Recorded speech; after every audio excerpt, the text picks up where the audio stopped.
चुनाव के इर्द गिर्द एग्जिट पोल के नतीजों के आधार पर हम देखेंगे कि जो फंड हाउसेस हैं वो भी बड़ा व्यू बनाते हैं, पैसे डिप्लॉय भी करते हैं।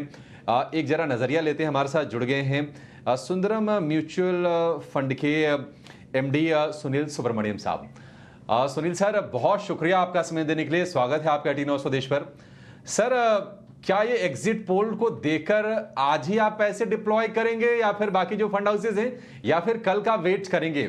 और दूसरी चीज, अगर करेंगे तो क्या कुछ नए पैकेट्स खोजेंगे बाजार में, या जो एग्जिस्टिंग जो थीम्स हैं जो चल रही थी सरकार के दम पर, पावर, डिफेंस, रेलवे, पीएसयूज, ये सारी चीजें ही फिर से फोर फ्रंट पर रहेंगी? देखिए, एज अ म्यूचुअल फंड हम हर दिन की मूवमेंट के बेसिस पे निवेश तो नहीं कर सकते। तो ये जो भी शॉर्ट टर्म में रिएक्शन जी। होगा मार्केट का, वो हमारे लिए मायने नहीं रखता है। कि बात ये है कि ये एग्जिट पोल की आउटलुक में जो क्लियर इंडिकेशन आया है कि वापस से इस सरकार की, उससे जो मनी साइडलाइंस में है वो शायद अंदर आ सकता है। मगर म्यूचुअल फंड मैनेजर्स तो बहुत एक लंबी तरीके से जो देख रहे हैं ना, कि अल्टीमेटली पॉलिसी कंटिन्यूटी तो बनी रही है। और ऐसी नहीं कि इधर 20 सीट इधर 20 सीट उधर के कारण कुछ बदलाव आएगा गवर्नमेंट की सोच में, राइट। मानते हैं कि अगर बहुत मजबूती से मेजोरिटी आ गई और फिर पॉलिसी का और आगे बढ़ाना, तो रिफॉर्म, तो बजट एक इम्पोर्टेंट ये होता है। क्योंकि इतनी मेजोरिटी के साथ बजट को कैसे अप्रोच करेगी, कितने रिफॉर्म्स करेंगी। क्योंकि अभी पता है आपको कि पीएलआई स्कीम का इनिशियल सक्सेस इलेक्ट्रॉनिक्स क्षेत्र में हुआ है, और गवर्नमेंट की अपनी खर्चा इंफ्रास्ट्रक्चर के ऊपर जबरदस्त हो रही है।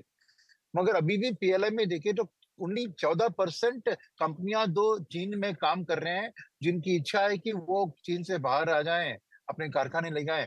और 14% ही इंडिया को इवेल्युएट कर रहे हैं, क्योंकि हमारी इंफ्रास्ट्रक्चर पूरी तैयार नहीं हुई है। तो इस पे मेरे ख्याल में बहुत रिफॉर्म्स की जरूरत है। कि नॉट जस्ट खर्चा, but land reforms, labour reforms, ये सब की जरूरत है। तो इस बजट में ये उम्मीद होगी कि अगर ये एग्जिट पोल का जो आ रहा है नमूना, वो real poll day after tomorrow में भी आ जाएगा, तो एक कॉन्फिडेंस जो आएगी ना, उसमें से भयंकर रिफॉर्म्स होते हैं। तो अगला मैं कहूंगा कि ग्रोथ पाथ एक नई टेरिटरी पे जाएगी।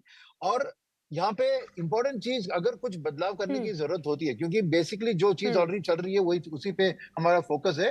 बदलाव जी। होगा तो थोड़ा सस्टेनेबिलिटी पे होगा, क्योंकि वो ओके। एक बड़ा मुद्दा है जहाँ पे टफ डिसीजन लेनी चाहिए। Renewable energy, electric vehicle adoption, वहां पे हाँ जी। शायद वो बजट में इंक्लूड होंगे, तो वो एक नया एडिशनल हाँ। क्षेत्र होगा जहाँ पे निवेश करने की मौका मिलेगी।